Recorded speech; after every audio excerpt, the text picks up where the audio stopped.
Welcome back to the sewing room. Today I will be sharing with you the process of my latest sewing project, a summer dress I sewed using a vintage pattern from the 1950s. Right now I'm showing off my pajamas from Ulivaria that are so cute and so comfortable. I practically lived in them for days. I am very excited to share this process of sewing this dress as I haven't put out a full-length video in a while. There's been lots of shorts. I hope you check out the full playlist that goes with the making of this dress because the shorts show a more in-depth look at all of the little pieces of construction that went into completing this dress and the final look that comes from it.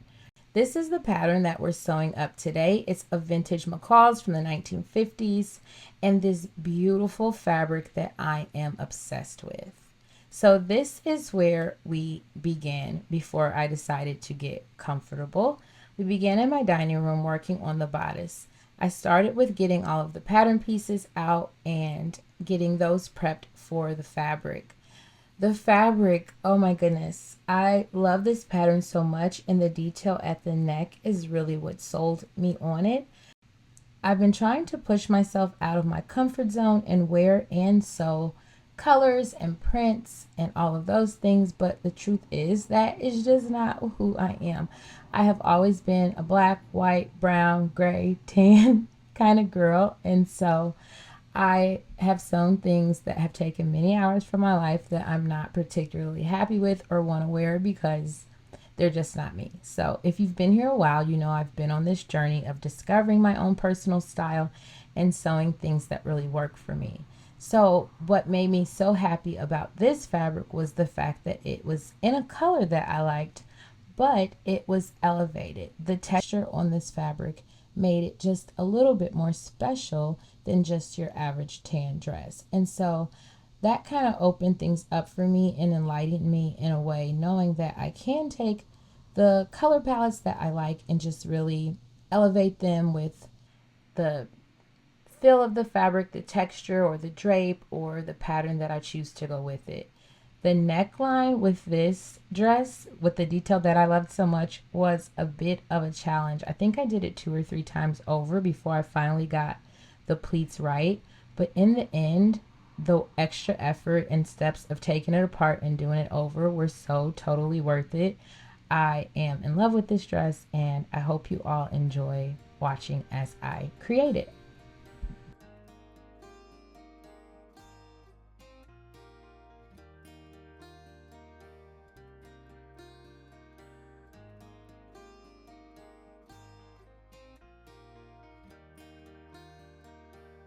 So here are those two front pieces. You'll have to excuse my table. We have done many a craft project on it and I used the wrong thing to clean it, and it just looks horrible, but it carries so many memories. I just don't have the heart to get rid of it just yet. But those were the two front pieces, and now I am cutting out the back.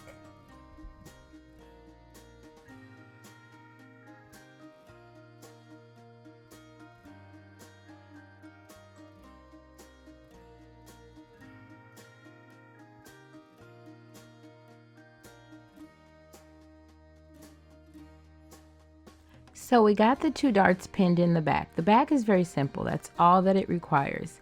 I am very optimistic at this point. You know how my projects go. I start off like so sure of myself, but the two darts were very simple. Things get complicated when we get to the point where we need buttons and the neck and the pleats and the facings and all of the things. But yes, at the point of doing the back of the bodice, I was still so totally optimistic and excited for this project. We get those put in at the sewing machine and things get to progressing pretty quickly and going pretty well.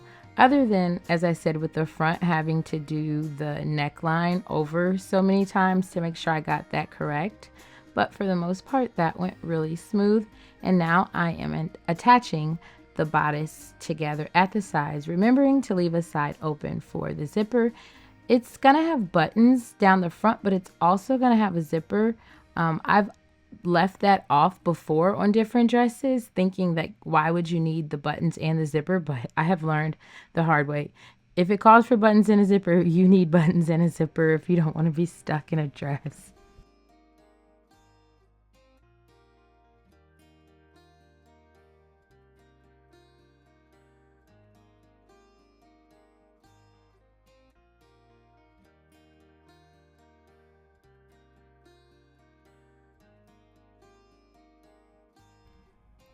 Now we begin the process of the skirt. So I start with getting it cut out. I keep saying I'm going to learn to pay more attention to the line art and know what I'm getting myself into before I begin the cutting and the sewing, but I never do. This skirt was the most complicated I have ever done. I don't know if you can notice on the pattern piece or not, but like how it's weirdly shaped diagonally like this, and it's because it gets pleats and darts and then inset pockets. It was a whole thing. Like, we will get into it, but yes, this skirt was not just like your average pencil skirt that you attach to a bodice. No, this was the most diva skirt I have ever sewn in my life. Still very optimistic at this point as I'm matching everything up. It has the kick pleat in the back and everything, but it's just like the way it is built or designed to sit with the inset pockets that ends up leading to all of the complications. So here we are in the sewing room in the pajamas from Uavaria. This is where the video began, and this is where the true work on this dress began. So I get to work. Here I am putting in that kick pleat on the back. It calls for you to you have a stitch line at the center back, and then you have another stitch line that is what makes the kick pleat. I don't know. I'm looking at this footage as I edit, and I know at this point I was still feeling really good, but things do take a turn.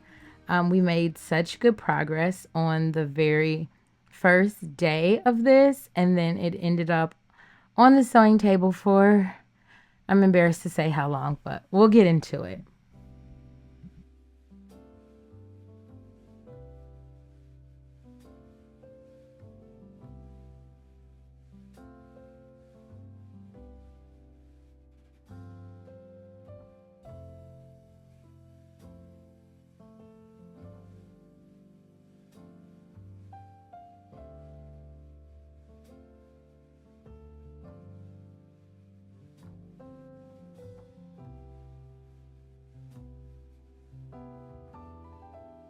So after sewing that kick pleat and then seeing what my next steps were for that skirt, I decided to go back to work on the bodice.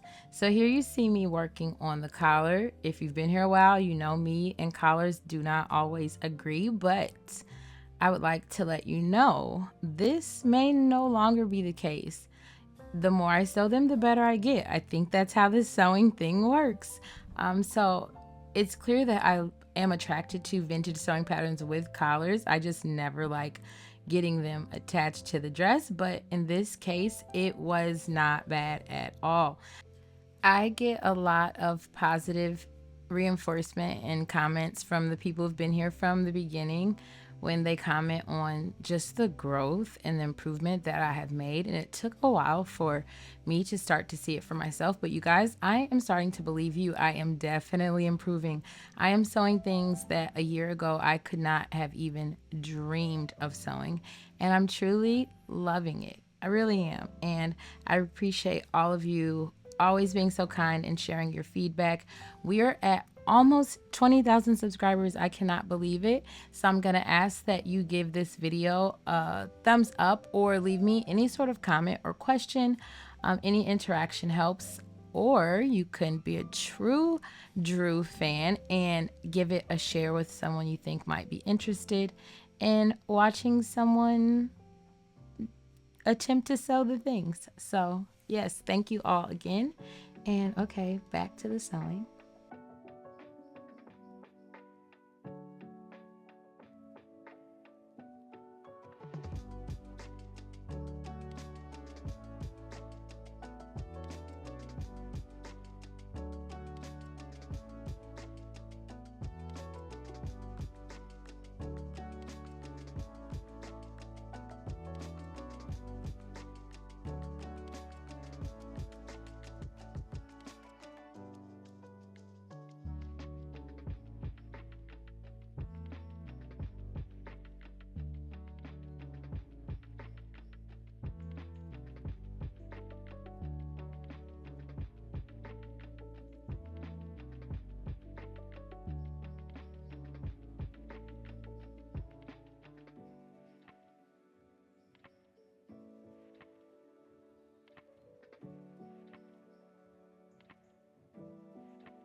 So I prepped the cuffs. I had to interface them and stitch them, flip them and iron them and all those things. And then I got them pinned to the sleeves and realized that I had pinned them wrong. So I unpinned it and pinned it correctly. And that is what you see here. That line I had to draw on was for where it cuffs and where you need to fold it down.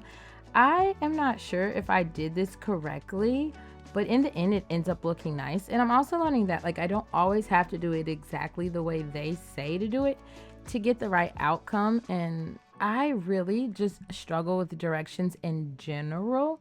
And so now that I'm learning more exactly how to sew and how things should look, like this looks crazy, okay? But as I'm learning how it should look, I am able to get there more without a map, if that makes any sense, because that's my sewing lately. And so that's what the cuff looks like in the end on the sleeve. Don't know if I did it the way they said to do it, but I like how it came out. Let me know what you think. This is the bodice. Now we just need to get buttonholes, which you know terrify me, and the button sewn on. Please check out the full playlist of the shorts for this because there is one of my husband and my kids covering these buttons that I am so obsessed with. I feel like this dress is one of my favorites and I love it so much, like just because of the buttons. It's like every time I wear this dress, I'm going to think about us making this dress and the making of it a family activity. And it's like, it's the most they've been included in the processes of my sewing. And so it was just so much fun. And here I am just trying to make sure things line up right because we've had that happen too many times. And we are over here learning from our mistakes. So we're ending day one and I have to show you my pajamas. There will be a coupon code in the description for you to purchase some if you so choose from Lavaria. They gifted me 2 different sets and I am absolutely in love. It's great workmanship. They're comfortable, they're cute. A lot of times people ask me why they don't see me in the things I make is because if I'm sewing, I'm at home and I'm not doing anything else and I just don't want to be dressed up. And I felt so glamorous wearing these around the house. So these are what I wore on day one. That's the end of day one. I love the feathers. Let me know what you think. This is the second set they gave me as we get started for day 2 of sewing of this 1950s dress. No feathers, but equally as cute. And I feel just like so cute. I can't lie. I really, really love these sets and I am definitely going to buy more of them. There is a coupon code in the description as well as links to these 2 sets that I have. Just so comfortable and so cute. And they feel just like luxurious and you feel just really cute. It's better than like my husband's underwear and t-shirt. So for sure, you'll have to check them out. Lavaria, thank you for being so generous with me. So I'm working on the inside of the bodice and I'm stitching that facing down by hand. I really wanted to put time and effort and energy into this dress and making it as best as I could. We need to get the sleeves on there, and now that we have the placement for the buttons and buttonholes, we have to get those put in as well. So let's get to it.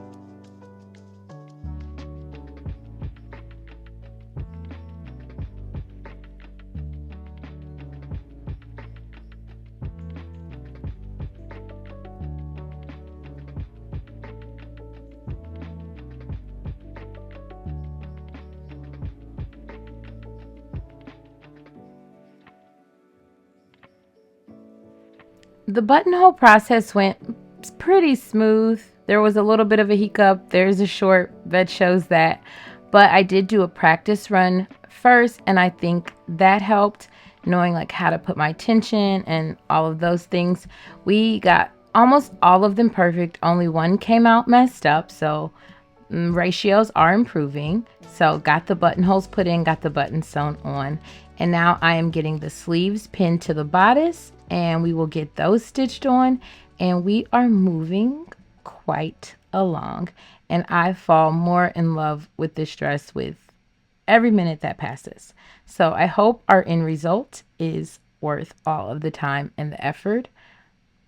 It should be. I'm hoping it is. The only thing that I'm really scared of is the fact that my weight has been so up and down that taking 2 and 3 weeks to finish a project, I could end up with something that's either too big or too small. And here is that bodice. It is looking a little snug. But I don't really mind the tight fit of clothing. I also am not wearing proper undergarments here. Shout out to Serena, who encouraged me to buy proper, authentic 1950s undergarments. Well, reproductions anyway. So I have done that. I'm not wearing them here, but when I put on the dress to really wear, I will wear them. And that has been a game changer. 1950s patterns are designed for the undergarments that were worn at that time. And so some of my fit issues had been related to that. I'm having on modern undergarments with something that's designed to go over vintage undergarments. So changing up the undergarments definitely changed the game. So thank you, Serena, for encouraging me to do that. So here is the craziness in its beginning. It was the pockets. I got that bodice done so very, very quickly. It was the pockets. They were inset, and my brain was just not cooperating or understanding what was happening between the facing and the fabric and right side, wrong side, and what I should be matching up. I got the first part of the pocket stitched on, cool, no problem. And then after that, I could not figure out how to proceed, and I just lost momentum and excitement, and it ended up on the sewing table for like 2 weeks before I completed.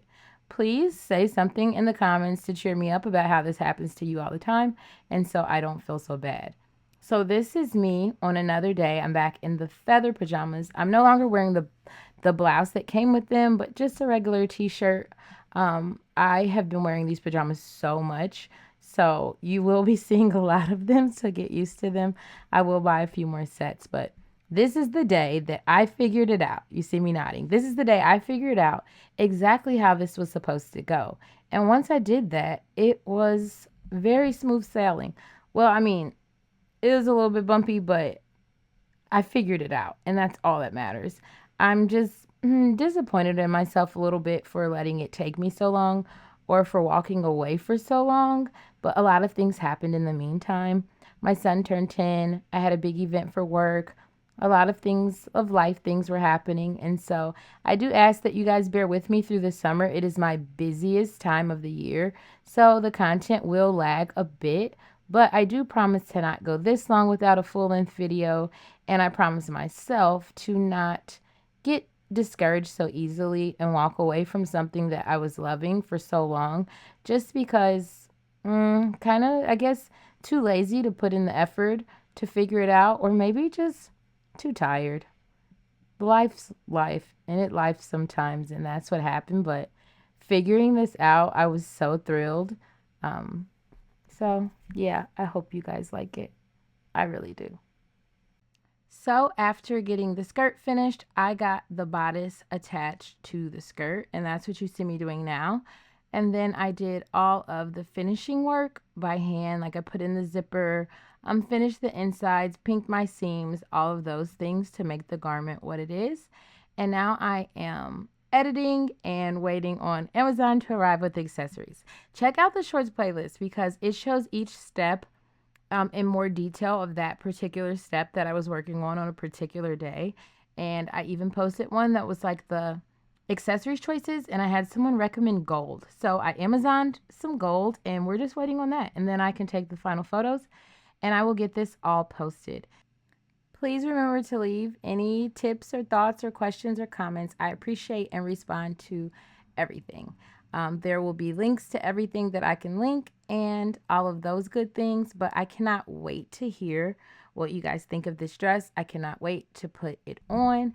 I cannot wait to wear it out of the house. So the dress is complete, and someone suggested that I style it with gold accessories. I do not think these shoes are what they had in mind. I think these ones are just a bit more appropriate and dainty. I really do love it with the gold accessories. I think this is my favorite. But I tried to style it a few other ways just to see how versatile this dress can be and what kind of use I can get out of it. Here it is with flats and a crossbody and a cute little Louis Vuitton belt for running around after the kids. I then styled it with pumps and a really big bag for going into the office, even though I work from home. I like this look as well. I mean, isn't it just cute? You guys are going to have to let me know which of these looks are your favorite because I really do like these nude accessories as well. I love these shoes because they're so comfortable with the block heel and the little clutch in the purse. Those are those pockets that gave me all of the trouble. I cannot believe it took so long to figure out inset pockets, but definitely worth it. Here it is with a little bit of a dressier shoe. This dress, it is so versatile, and that's what I'm after is sewing things that I can get a lot of wear out. Here's a really dressy shoe that I really, really like. Here is a little bit of a sexy shoe. I think, of course, my favorite lubes with the big block heel. I can get a lot of wear out of these. Believe it or not, they're super comfortable because of the block heel. So I like the styling of this as well. You can never go wrong with a nude classic pump or see-through Cinderella slippers or these really cute Calvin Kleins that I've had for I know 10 years. I think switching up the belt and the purse and the shoes like really change the dress like overall. So you'll have to let me know which is your favorite. Thank you for being here. And I think no matter how I decide to wear this dress, I'm going to absolutely love it. Let me know what you think, and I'll see you in the next one that is soon and sure to come.